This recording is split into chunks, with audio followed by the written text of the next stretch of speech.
today on your Monday evening to be part of this important conversation about the FY27 budget.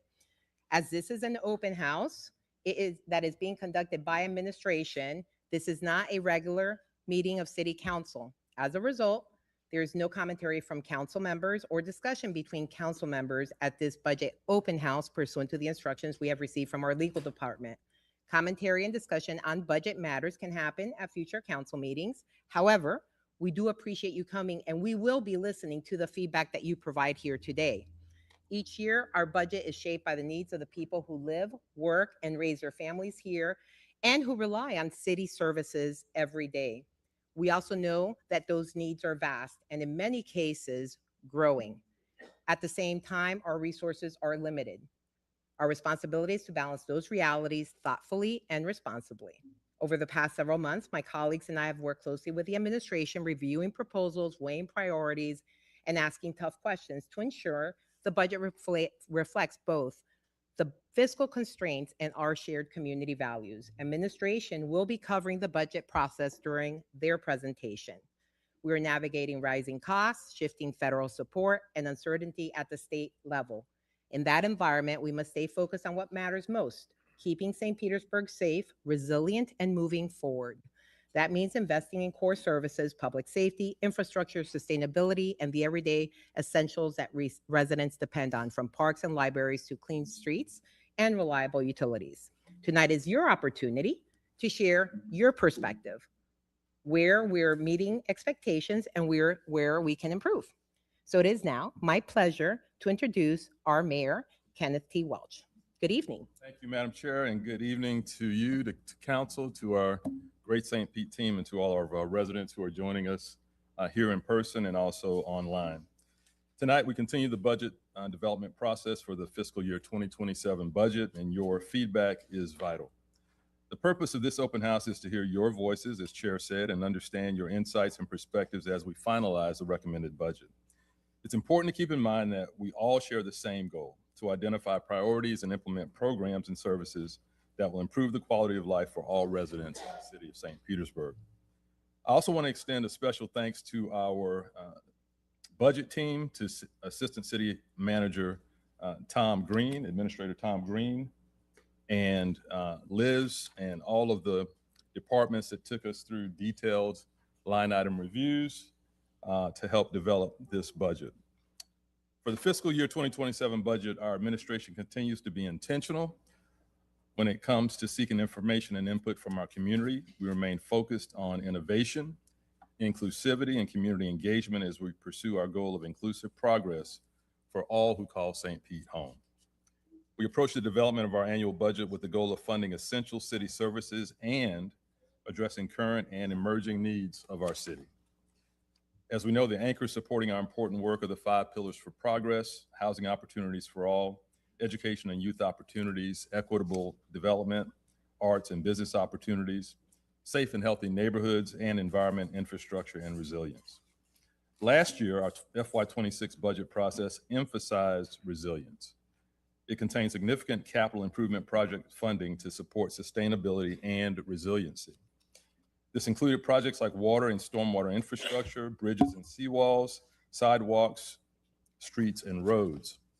Now, for the FY27 budget process, we are building on that foundation and strengthening that focus by advancing economic and community resilience.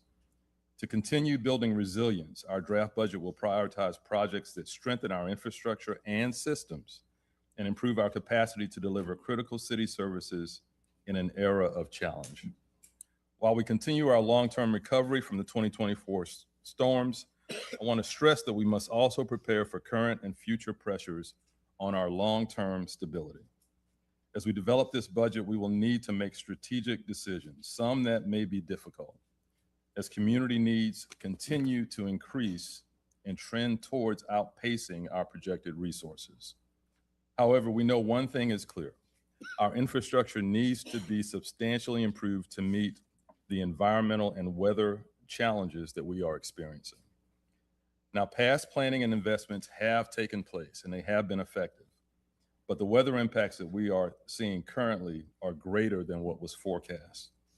To meet that goal, we're planning on asking the voters to approve a general obligation bond to fund approximately $600 million in sewer system upgrades, flooding solutions, and other neighborhood improvement projects.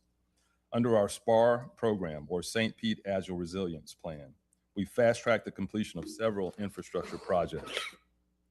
But the resources needed to make a more substantial impact to meet more of the objectives of the Stormwater Master Plan require a higher level of funding, and we need that funding now in the near term. The proposed bond funding will allow us to move forward more rapidly on the infrastructure improvements we need to handle the impacts of sea level rise, extreme weather, and flooding. And ultimately, we can't rely exclusively on water and sewer rate increases to fund these projects. We want to keep increasing our overall resiliency, and we believe that SPAR is critical to achieving that goal. Now, in addition to our overall resiliency goals, our draft budget will continue to prioritize programs that align with our pillars for progress. While there have been many legislative changes at the state level within the last year that are requiring us to reevaluate our budget priorities, we remain committed to developing a budget that works for all of our residents and ensures that everyone has the opportunity to succeed in our city. In a few minutes, you'll hear from the city's budget director, the queen of spreadsheets, Liz Makovsky. Liz will share detailed information about the proposed draft budget and provide more information about the programs our budget will invest in. Every year, we hear from individuals who are wondering how to get involved in the city's budget development process and how to express their budget priorities. And that's why we host this Budget Open House event. This event is an opportunity to share your thoughts and priorities as we refine the draft budget. So again, thank you all for joining us. We appreciate your partnership and look forward to hearing your thoughts and feedback tonight. And remember, we are St. Pete. Madam Chair.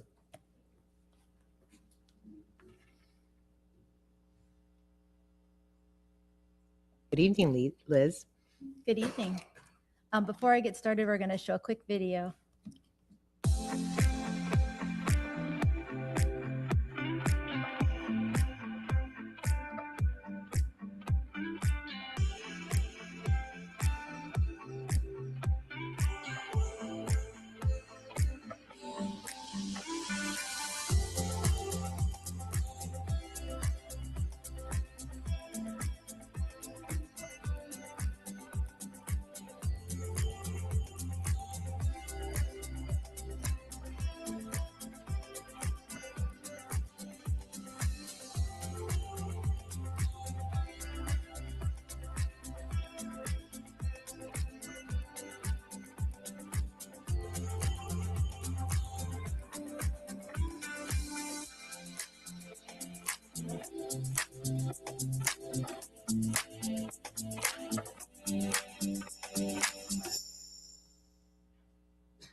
Good evening, everyone, and thank you again for joining us for the City of St. Petersburg FY27 Budget Open House. My name is Liz Makovsky, and I'm the city's Director of Budget and Management. Before we get into the public comment section of tonight, I'm going to go over a little bit of the FY27 preliminary budget process. Building a budget is about priorities, and the city's annual budget development process is a balance between our numerous priorities and our limited resources. And as the mayor mentioned earlier in his comments, the budget process is centered on ensuring our resources are deployed along one of the mayor's 5 pillars for progress, which are in turn guided by the 6 principles for accountable and responsible government. Our goal on an annual basis is to ensure that the citywide investments we make support our vision of being a diverse, vibrant city guided by principled progress and intentional inclusivity, where innovative partnerships and ingenuity create opportunity for all. Last year's budget process emphasized resilience, and for the FY27 budget, we're building on that foundation and strengthening that focus by advancing economic and community resilience as the city continues to recover from the 2024 storms and prepare for current and future pressures on our long-term stability. The city's budget development process is dictated by state statutes and city ordinance, and we have developed a series of internal processes that allow us to meet all the deadlines prescribed by law. Starting back in December, we began the planning phase for the FY27 budget, And at that point in the process, we're working in 3 different fiscal years, having just completed FY25, City Council recently adopting the budget for FY26, and planning for FY27. Then in January, we had the City Council's Priorities Committee of the Whole, which is a chance for City Council members to share their priorities and with the public and city administration. Also held in January and February are the kickoff meetings that start the formal budget development process. At these meetings, the budget department provides information, direction, training, and important budget dates to the city departments. Next, departments complete internal reviews of their budget, and any changes to the budget are organized into proposals, which are prioritized and then submitted to the budget department. After budget reviews, the department submissions, we hold line item review meetings, and each department meets with budget and city administration to review and discuss their proposed budget. During this process, proposals are further prioritized in an effort to ensure that each is aligned with the mayor's pillars for progress. Annually, we hold a budget open house where the public has an opportunity to participate in the budget process by sharing their thoughts and priorities with the city.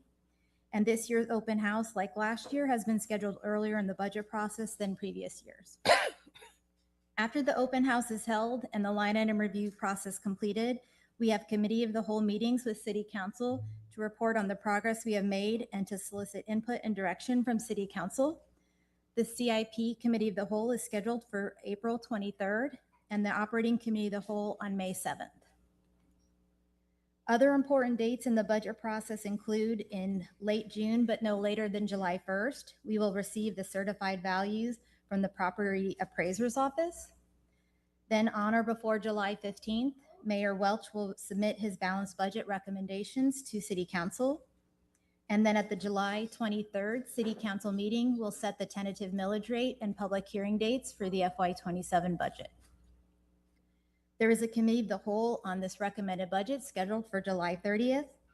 And besides tonight, we'll continue to have other opportunities to provide input on the budget, including the 2 public budget hearings scheduled for September 3rd and September 17th. And then October 1st is the beginning of FY27. The key areas of investments planned for the preliminary FY27 budget are aligned with the mayor's five pillars for progress.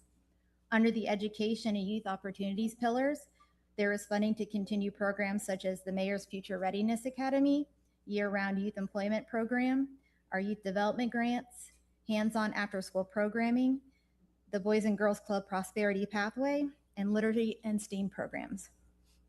Under the Equitable Development, Arts, and Business Opportunities pillar, we look to fund the continuation of many of our economic and workforce development and art programs, including the city's arts grant program, individual artist grants, small business grants and programs, and the Target Industry Economic and Workforce Development Incentives Program. For the Neighborhood Health and Safety pillar, we are continuing to fund neighborhood and public safety programs like the CALL program, community impact grants, neighborhood partnership grants, and the Healthy Neighborhood Store program. For the Housing Opportunity for All pillar, there will be funding to continue our progress on the 10-year Housing Opportunities for All agenda and to provide resources for social service programs. And finally, in the Environment, Infrastructure, and Resiliency pillar, the preliminary budget will have funding for projects that protect our environment, increase our resilience, and improve our city's infrastructure, including the CP Agile Resilience Program. There are some key investments on the capital improvement budget. They include water and stormwater infrastructure, including the SPAR program. There's funding for affordable housing land acquisition, funding for the police canine compound and fire training facilities, increased funding for street and road improvements and complete streets.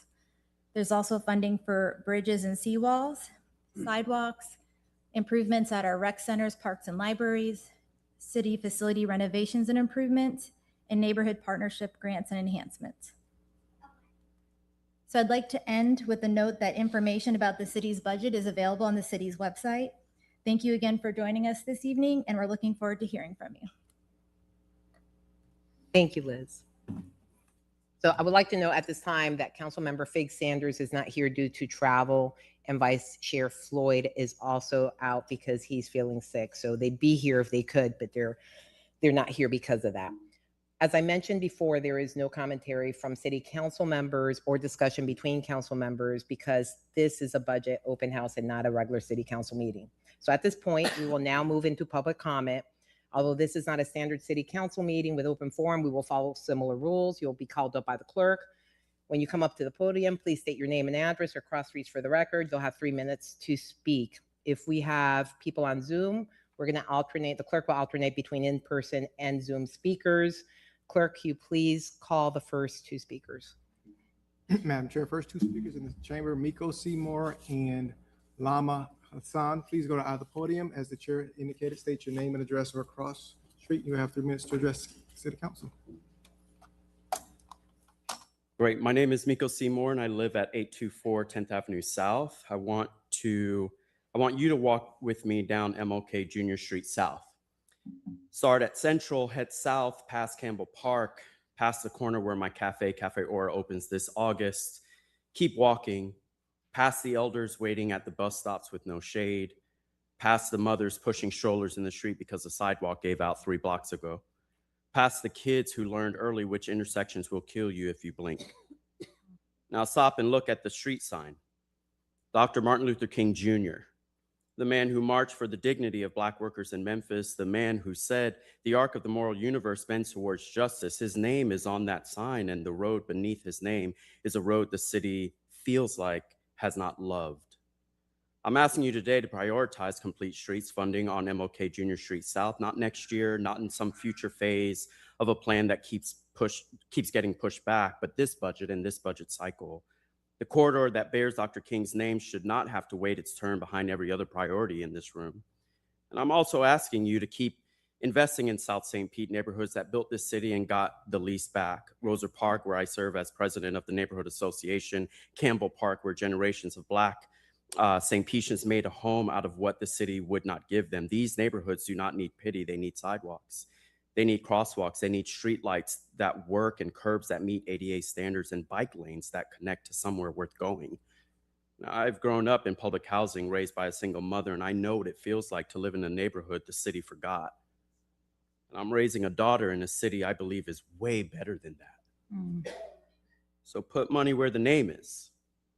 Put money where the people are. Thank you so much.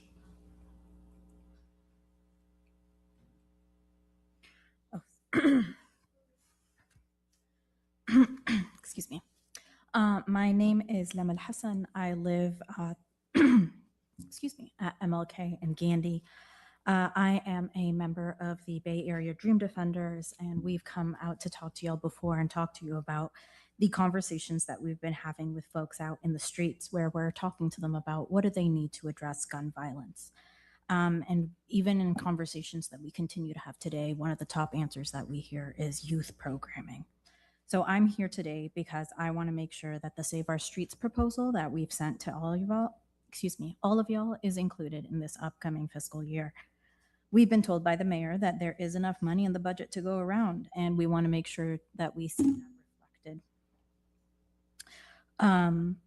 We want to make sure that it's more than just a few $1,000s here, a few $1,000s there, because we know that's not enough to actually make a dent and make our community safer. We have to actually put a significant amount of funds towards this. We've seen how a third of our budget gets spent on things like quote unquote public safety, which unfortunately includes a lot of surveillance by the police, which is not something that is a proactive solution to keep our youth engaged and to keep them, and give them access to the youth programming that they need. Save Our Streets is meant to be a holistic approach to actually combat gun violence and by addressing the root cause, which is a lack of resources. So right now we have a proposal that has been significantly scaled down to a mere $2 million over a 5-year period. And right now that proposal prioritizes creating roles, including hiring teens to actively go out in communities, not just, on a random corner where folks are not showing up, but door to door, and actually engaging with folks to make sure that families are aware of the existing programs and get them signed up right then and there to overcome any barriers that may exist, whether they are financial, whether it's the complex documentation, whether it's transportation, whatever it is, these liaisons will help make sure that the kids get signed up. We know that this is one piece of the puzzle, but it's an important one to make sure to include. In our proposal, we also have some funds for summer programming and computers. I cannot stress enough that we are not asking for enough. We are asking for the bare minimum. So I also want to make sure to thank Council members Floyd and Gabbard for including Save Our Streets in their priorities, and ask the rest of the board and the mayor to ensure that this version of the proposal is included in the budget, and to also work on creating a genuinely holistic approach in the future that addresses the needs of the youth across the board. Thank you. Madam Chair, the next speaker is in Zoom, Max McCann. Max, once you enter into the meeting space, please unmute yourself, state your name and address, and you have 3 minutes to address to the council.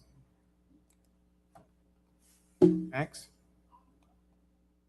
I'm hitting unmute right now. Okay, Max McCann, 2648 3rd Avenue South. I'd like to request that we increase funding for Complete Streets and Safe Streets projects, especially funding for MLK South. You know that these projects usually take 7 to 8 years to await funding. I just don't think we have that kind of time. We need to treat our street safety crisis like the crisis it is, and respond to it boldly, especially with state funding becoming more tenuous for these kind of projects. So thank you, everybody. I also think it would be great if we could fund increased frequency of service on the Sunrunner. Let's go from 15-minute service to 10-minute service. That'll make a world of difference. And I'm not sure if the PSTA will fund that, so hopefully the city can. Thank you, everyone. Thank you. Next two speakers, Madam Chair, Julianne Fisher and Jerry Kurtz. Please go to either podium, state your name and address, or cross street, and you have 3 minutes to address City Council.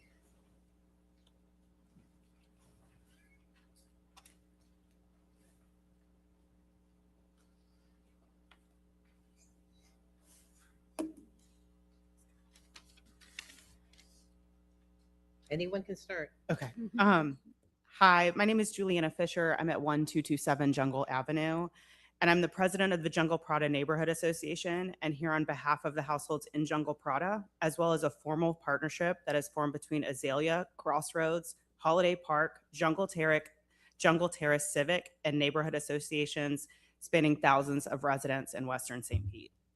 Residents are coming together to ensure the Jungle Prada Park Pier is replaced at its full length and existing location. It's important to us that this pier be replaced at its existing length and size, even if it takes longer to gather funds, get approvals, or extend permits, versus rushing the project for a less desirable finished product, such as a smaller structure. Understanding the pier creates a budget challenge, and considering the newly approved federal funds for the Dunedin Pier, several neighborhood volunteers are working to investigate external funding assistance from federal, state, environmental, and historical structure grants. We have also been approached by a city-approved marine contractor already doing work in other St. Pete parks that has expressed providing a quote significantly less than what the city has today. We ask that the council members and city leadership involve these neighborhood associations in discussions and considerations of the pier moving forward, to ensure we are all working together for the best outcome for our city.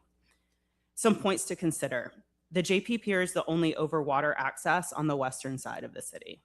Without this pier, JP Park consists only of a small patch of grass at the water's edge and 2 public boat ramps. The pier more than triples the square footage of the park, making it much more desirable and usable by the general public. This park, without the pier, becomes simply a public boat ramp, not a recreational leisure area. Due to low water in this area of Boca Ciega Bay, a shorter structure would likely not be over water, making it unusable. West St. Pete has a few thousand new residential dwelling units approved and in permitting to be built over the next few years. City amenities are expected to keep up with the development for residents now and in the future. This pier is used by all of us. Residents and visitors from all over Pinellas County come to use this pier on a regular basis, and especially holidays like July 4th and New Year's Eve for overwater fireworks over Boca Ciega Bay.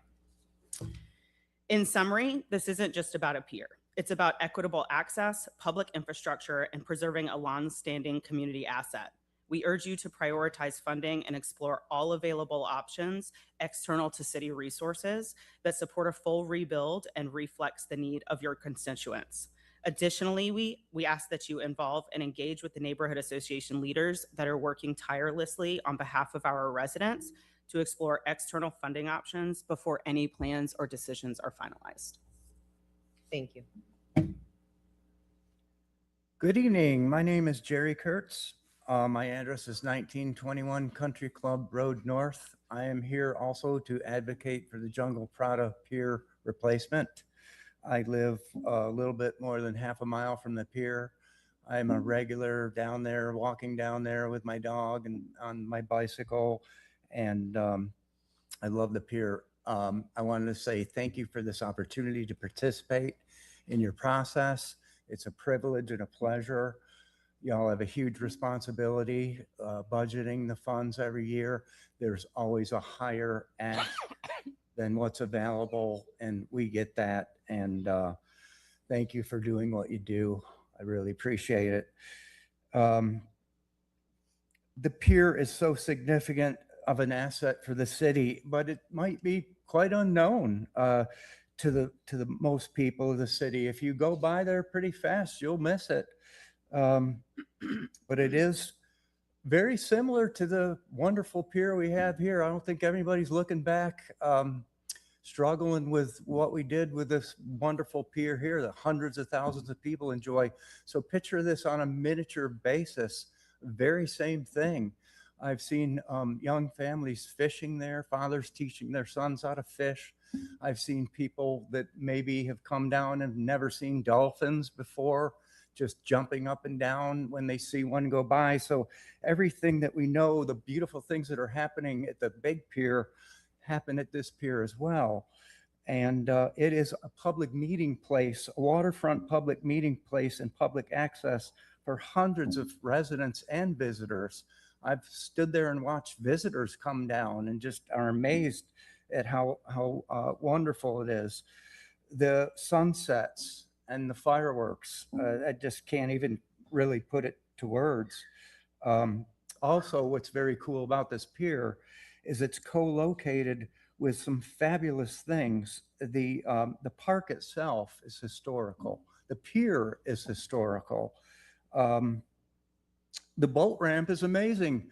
Whoever's responsible for getting the boat ramp fixed pretty quickly, thank you, thank you, thank you. It's a wonderful boat ramp. It gets a lot of use. It's very well maintained.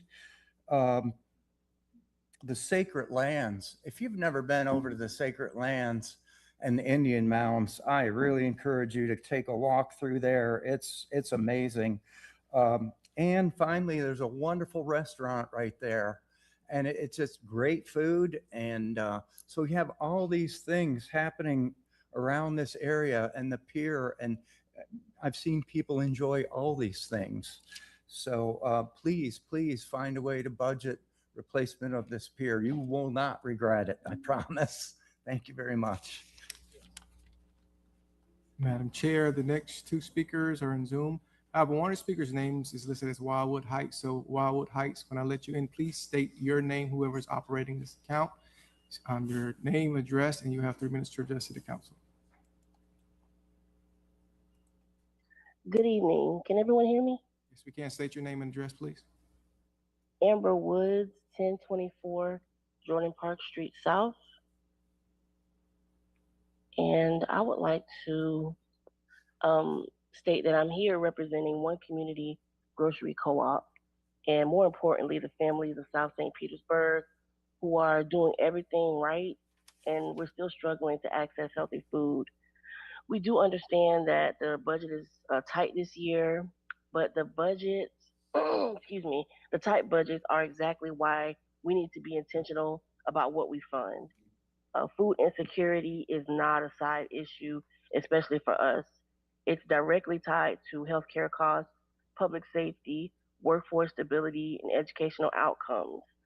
When families can't access food, the city pays for it on the back end every time. Our co op is not asking the city to carry us, we're asking the city to invest in a solution that is community owned, already in motion, and designed to reduce long term dependency on public systems. Even with constraints at the state level, including limitations around Department of Government Efficiency, the need hasn't changed, but the urgency has. We're asking for strategic investment, not charity, so we can continue building systems where the community feeds itself, sustains itself, and stabilizes itself. Thank you. Next speaker in Zoom, Holly Dong, please, once you enter into the meeting space, please unmute yourself, state your name and address.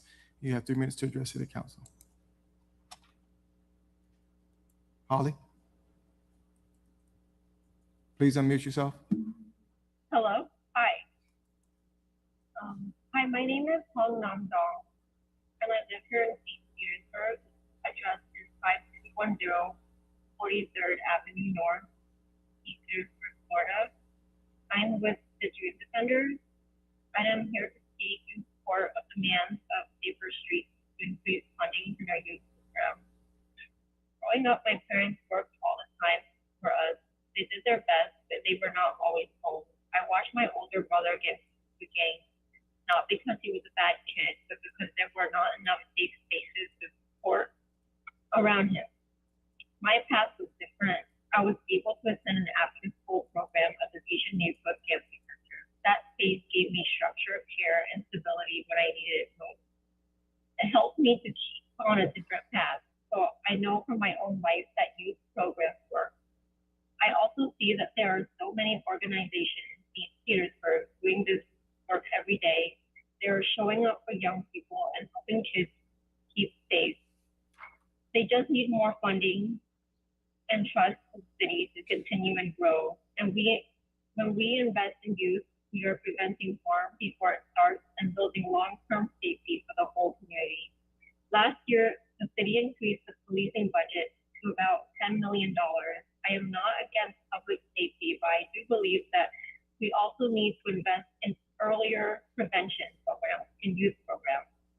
I am asking the city to prioritize funding for youth programs, especially the organizations already doing this work in our community, because every young person deserves that chance. I know from my own life that it can make great changes. Thank you. Thank you. Next 2 speakers in the chamber, Madam Chair, Lauren Hubbard and Kristen Elrick. Please go to either podium, state your name and address for the record, or cross street, and you have 3 minutes to address City Council.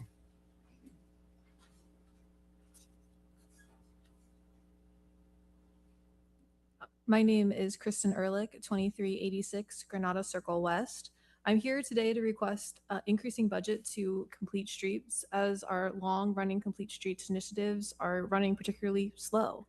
And we need more funding, particularly for those in South St. Pete, and also increasing what we think of as projects in South St. Pete, because there are roads that are continually dangerous that aren't addressed, like MLK South. These projects need to be in long-term planning initiatives, but we need to address them sooner. In particular, I also request a budget to complete the 31st Street South Complete Street Study and a funding initiative to fix the most dangerous portions of that road before another life is lost or someone is seriously injured. I also suggest working on creative solutions with funding. In particular, one area of concern is the Lakewood Trail Connector, which is an area between 31st Street South and 34th that runs underneath 275. This project could be funded in combination with FDOT's Safe Routes to Schools program in partnership with Maximo Elementary, but the city needs to take initiative to help the elementary school with this process. It is a very arduous process to complete. There is also currently an abandoned building sitting on the end of this lot that makes the area more difficult. The city could think about purchasing this to open the trailhead and make it safer in not only sightline, but access. children cross to school underneath this underpass, and is one of the only ways to get to Maximo Elementary. And it's also the way to get to the Skyway Marina District, as well as the new Sparkline investment. We have spent so much money on the Sparkline, the city has, and we need more people to actually have access to it. So my suggestion is to think about funding the trail connector and think about funding the other Complete Streets initiative. I think if we think holistically now on smart solutions combined with FDOT, maybe private investment, we can address these complete street solutions much sooner than we've historically been able to. Thank you. Thank you. Council members, my name is Lauren Hubbard. I'm the Executive Director for the Skyway Marina District, and I am here in front of you as a mother, as a community advocate, to talk about a trail that I walked today in the middle of the day. This is the Lakewood Trail connector between 34th and 31st Street under 275, which also brings us into the youth elementary school Maximo. This is essentially a funnel to get these youth to school and home, and also how our business entrepreneurs, business professionals are able to come into the Skyway Marina District and work. So this is essential for many reasons, but ultimately because we're an ecosystem, and the Skyway Marina District is a part of that. And what we're asking is, you know, we often hear people say we're building the plane while we're flying it. And I don't know about you, but I wouldn't get on that plane. That sounds a little unsafe. So before we continue to lift off and amplify and elevate the rest of the city in a way that we're seeing development rise, I ask us to pause and step back and connect on the things that we started before we continue to build on other projects. And I think that would really mean that securing this infrastructure where there's current syringes left over, where there's people laying, where there's fenced off, it's saying you're not welcome here. And in St. Pete, being a trails town, as of 2025, we need to have access for our youth, for our business members, for our residents, for our districts to be complete. And so with that, I ask you to partner with us, help us fix this, to look into the streets survey. Let's fix that. Let's talk to FDOT. Let's do what we can to make reparations that we've already put in place to the community members that are here, that are working, that are the backstone of this community. Thank you. Thank you. Next two speakers. There's two speakers, Franklin Alves and Courtney Burtz. Please go to either podium, state your name, address, or cross street, and you will have 3 minutes to address City Council. Good evening, Courtney Burt, 11207 Blue Heron Drive, or Boulevard, excuse me, St. Pete 33716. I am here as a native to this area and also the Vice President of Community Impact and Health Strategies for the local Heart Association, requesting that $82,863 be added as a line item for fiscal year 27 budget for a grocery on the go mobile grocery store for the families of Jordan Park and the adjacent communities. We requested this last year and the council was very supportive. There was a lot of great discussion where we talked out loud about potentially moving money from sidewalk painting, fluoride education, and different things. And we almost came up with that dollar amount in that hearing. And we asked from the bottom of our hearts that this gets added as a line item for fiscal year 27. We have gotten the recommendation to apply for grants, and we appreciate those recommendations. However, this is a project that will have really big positive influence for the families of these communities, and we don't want it to just be added for a year and then lose the grant funding, which is why we are so persistent about this being added as a line item in the budget. This grocery store will not only improve the purchasing power for those families by accepting SNAP benefits and doubling them for fresh produce, it will remove transportation barriers by bringing a grocery store to these families twice a month right to their doorsteps.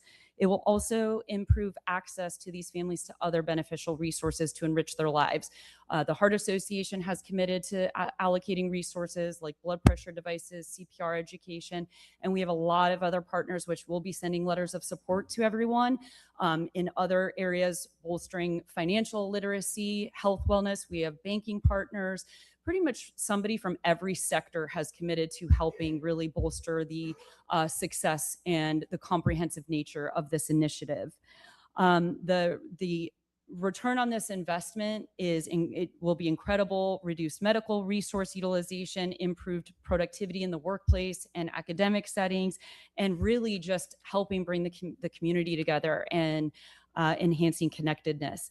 Mayor Welch mentioned, this really being a focus on economic and community resilience. And I can't think of a better initiative that will really not only impact the health of the neighborhood pillar, but really all the other pillars that is so important to this community. So thank you very much. And we'll be sending other information to be supportive of this. Thank you, guys. Thank you. Hi, Council. My name is Franklin. I live at 1026 9th Avenue South. I'm here to advocate for two specific things. The first one is increasing in youth funding for our kids. Living in Campbell Park, too often our CSO comes with reports of, gun violence, carjackings, things like that. All of them are happening with kids. We need to invest in more opportunities to be able to have resources that go to parents' house, help them with signing up with programs. The same thing we've talked about with the South CRA funding abilities. Need to be able to find a way to get those resources to people's houses to help them and remove a lot of those barriers that they're experiencing. There's a lot of really great programs out there for youth, and we just need to invest in those and keep getting those to people's houses. The other priority that I have for us today is investing in complete streets. An enormous part of building community is our access to mobility and being able to move with dignity within our communities, meet our neighbors, and go around. Some of the coolest experiences I've had have been with interacting with neighborhoods along the trails or neighborhoods that have protected bike lanes, Crescent Lights, Magnolia Heights. All of them are so proud of the infrastructure that they have. That is a big part of their community to be able to get around and move in their neighborhoods with safety. We need that across all parts of our city, especially in South St. Pete. We're doing a lot of studies that say the exact same thing. The Southside Mobility Study says we need a crosswalk on 14th. The 13th Street Heights plan says we need a crosswalk on 14th. The Complete Streets plan says we need a crosswalk on 14th Avenue South and MLK. At some point, we just need to start funding and completing these projects. We have a lot of residents that are just dying, attempting to access what food resources are available, going to a friend's house, kids going to school. There's not a crosswalk for kids on MLK to get from their neighborhood in Bartlett Park or Roser Park to Campbell Park Elementary School. And that is just astonishing to me. And so those are my two main priorities, and thank you all. Thank you. Next two speakers. There's two speakers, Madam Chair, Jordanis Mola and Paul Kurtz. Please go to either podium, state your name, address, or cross street, and you have 3 minutes to address City Council. Go ahead, Mr. Kurtz. Good evening, Paul Kurtz, 910 31st Terrace North. I'm here to advocate for additional safety funding, in particular for our vulnerable road users. In my opinion, safety is one of the most important functions that the city can provide. We've heard a lot about complete streets, a lot about safety, and these, in my opinion, are critical infrastructure to be supported. So I'd like to first thank the council for having every single person on here have in their budget priorities list something for safety, complete streets, sidewalks. That's fantastic. So that sends a loud and clear message, I think, to all of our residents that safety is a priority. So I'd love to see that these important safety initiatives get funded to a higher level. Thank you. Thank you. Hi, my name is Jordanos Mola. I live at 2000 Guinea Boulevard North, St. Petersburg, Florida, 33702, and have been a resident of St. Petersburg for almost 6 years. In addition to some other folks I have mentioned here today, I'm here to support the demands of the Save Our Streets campaign to fund more youth programming and as well as outreach for those programming. As we all want to stop violence in our communities, we want to make sure that our budget reflects that. And across the country and here in St. Pete, one of the best indicators of where we see more violence is where there's a lack of investment in the local community. We want to make sure that the city budget reflects the people's budget and reflects what the community is wanting based off our outreach we have heard is more accessible youth programming. While we know that there are organizations as well as the city that are hosting various programming, many people in the neighborhood have mentioned that they still don't know about them or know how to access them. And we want to advocate to fund more active outreach in the community to make sure that they can take advantage of these programs. We want the city to invest in more paid positions to expand its current engagement outreach to the community to boost awareness and the use of the programs available in them. Like I mentioned in various city council meetings prior, we have met with both the mayor and city council, and out of those ideas or out of those meetings came an idea to hire youth directly themselves to help with the initiative to conduct outreach, to reach both young audiences and give the youth better leadership skills that they can utilize in the job force. Last fall, we attended a gun violence awareness walk in St. Pete led by the community based on community members who've lost children or other family members and friends due to gun violence. And during that, one of the mothers whose teenage son was killed by gun violence shared that she did not know how to help her son or what program she can involve her son in. According to multiple articles and studies, such as those written in the Journal of Urban Health and Official Journal of Society for Prevention Research, show that youth employment programs are a promising intervention to reduce crime and violence. Cities like Baltimore and New York have already shown successful programs to reduce violence in the community, such as New York City's crisis management system, which includes an anti-gun violence employment program for seasonal employment for young people between the ages of 14 and 24 to support things like community canvassing, data research gathering, community outreach. These are things that are directly in line with our updated proposal to hire young people themselves to engage in the community about youth programming and other opportunities. There needs to be more investment in youth programming and investment in comprehensive outreach to advertise and engage the community. That is what the community is asking for, and we're asking city public officials to prioritize the needs of the community and champion for this investment.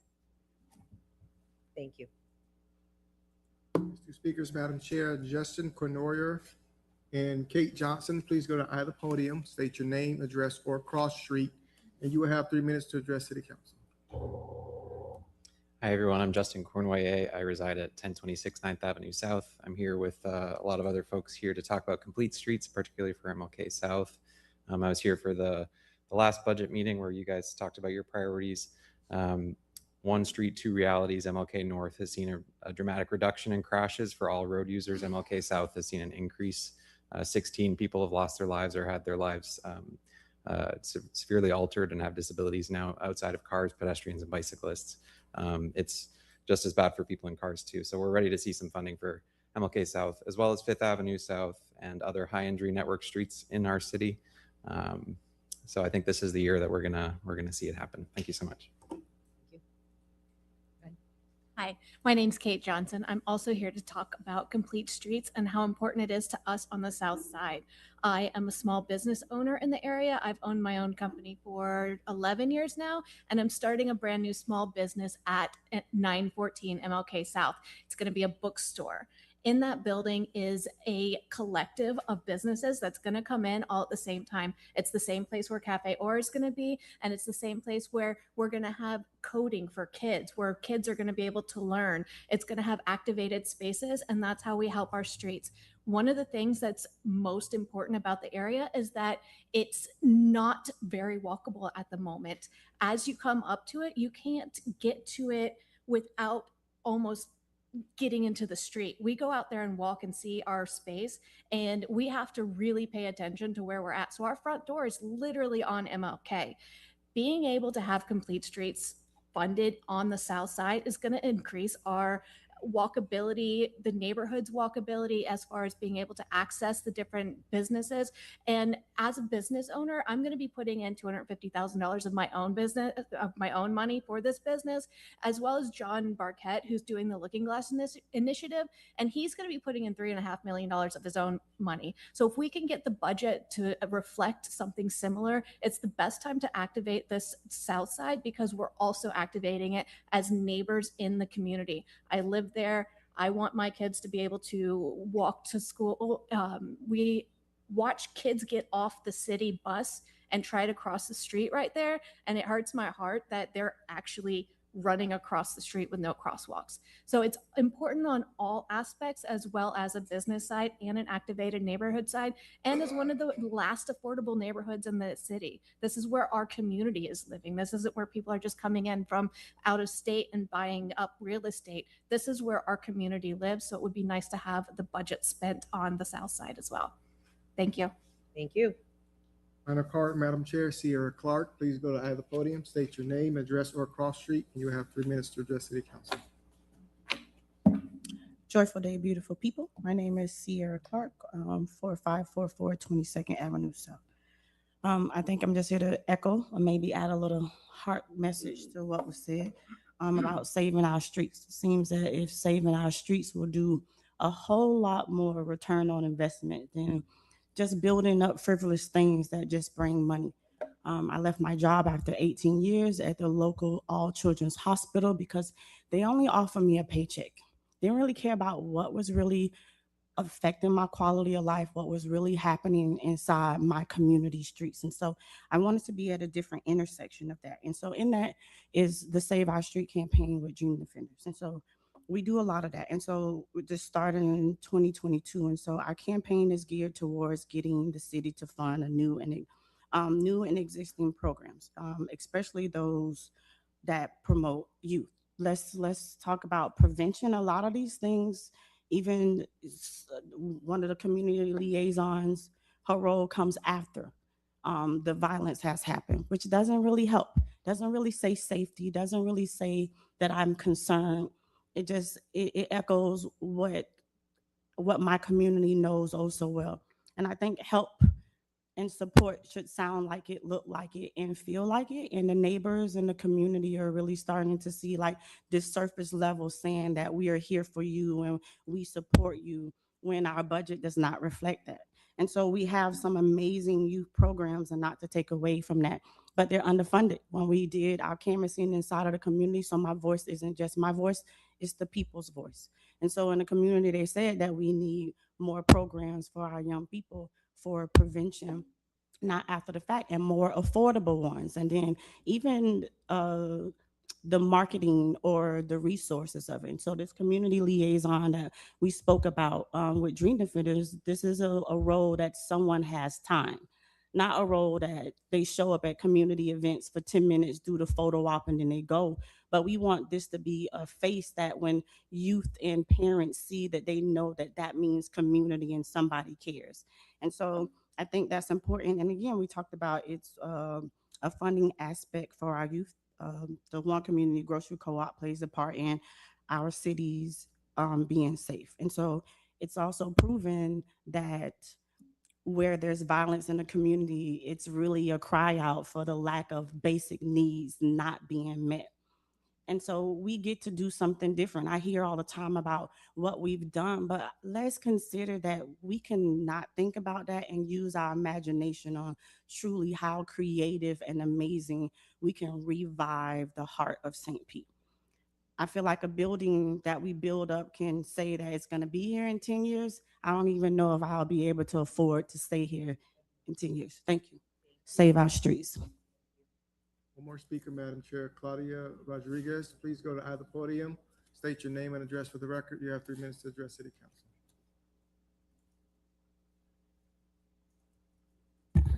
Good evening, everyone. Good evening, members of council, Mayor Welch. Nice to see you all. My name is Claudio Rodriguez, and I am the Executive Director and CEO of the Museum of Fine Arts in St. Petersburg, 255 Beach Drive Northeast. And I've had the privilege of being here now a little bit over a year and a half, and I'm proud to be part of this community. I'm proud for you, the way that you've welcomed me into the community. And I am here to speak on the vital importance of continued municipal supports for the arts, an investment that returns far more to our city than can be measured on a balance sheet. As a culture anchor for over 60 years, we have evolved alongside St. Petersburg to ensure that art remains a resource for everyone in this community. Our mission is deeply aligned with the mayor's pillars for progress. We don't just house objects, we use them to build a more equitable and connected community through our intergenerational education and programs. A cornerstone of this effort is our longstanding partnerships with the Pinellas County Schools, which brings thousands of sixth grade students through our doors every single year. To deepen this impact, we are currently also creating a dedicated education gallery, a free accessible space open to all. This gallery, paired with new classrooms for hands-on arts, ensures that our local art educators and students have a permanent home for creativity and discovery. At the Museum of Fine Arts, St. Petersburg, we're also pushing the boundaries of accessibility. We believe art should meet the people where they are, which is why we've recently launched our public arts program, which you may see outside our building as we speak, bringing installations into the shared spaces of our cities, making them free and accessible to everyone. Art inspires. It is critical to identity and health of our growing city.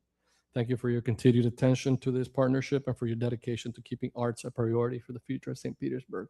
Thank you. Thank you. One more speaker, Madam Chair. Jerry Funt, please come to either podium, state your name, address, or cross street. You have 3 minutes to address City Council. Jerry Funt, 3803 Haynes Road North. I just got here, so sorry if I'm repeating anything y'all have heard today already. But I'm here once again on behalf of the Bay Area Dream Defenders in support of our Save Our Streets campaign initiative. City Council has heard us talk about this campaign for years now. The mayor's office has heard us talk about this campaign for years now. We've done meetings with members of City Council. We've done meetings with the mayor's office. I know some of City Council has tried to make our campaign a priority this year, for which we really appreciate that. Since we last came and spoke to y'all, or at least since I last came and spoke to y'all last September, more people have been killed from gun violence in St. Pete. Just a few weeks ago, a young man was killed by other young men in St. Pete. We don't think the Save Our Streets campaign initiatives will stop any and all gun violence that exists in this world, right? We do think it will help. We think it will help because these kinds of programming, this kinds of support has worked elsewhere.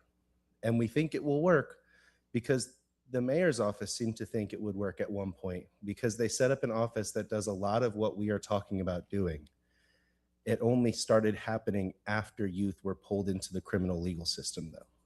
We're not asking to be reactive. We're asking to be proactive.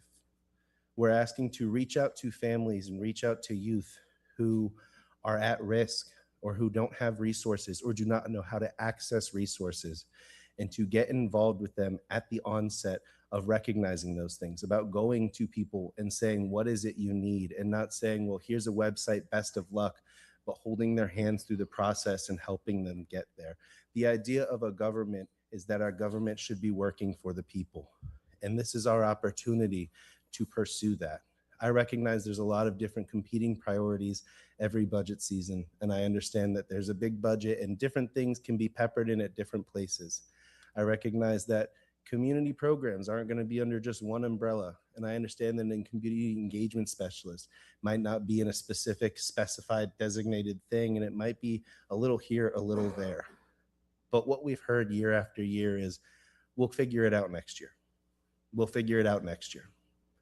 We'll figure it out next year. I've been coming to these council meetings for very many years, but on the Save Our Streets campaign, it's been at least 3 or 4 at this point. And there's always time next year. And in that time, more people will die. And we have an opportunity to act. If it doesn't work, we can always adjust later. But we have too big a budget that has grown too much in the last few years to not give it every effort we can. And so I hope that we can this budget season. Thank you. Thank you, sir. No more speakers. Thank you. Administration, do you have any comments before formally closing? No, thank you for your time tonight, City Council. Okay.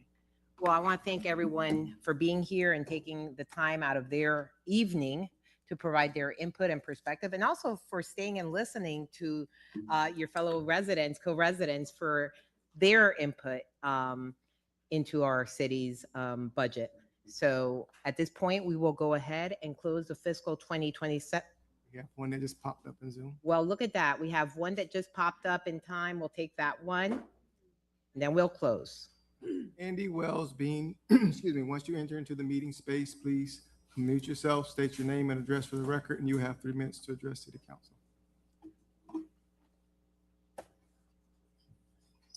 All right. Hi, my name's Andy Wells Bean. I live at 8175 36th Avenue over in Jungle Terrace. I appreciate this opportunity to weigh in on the budget.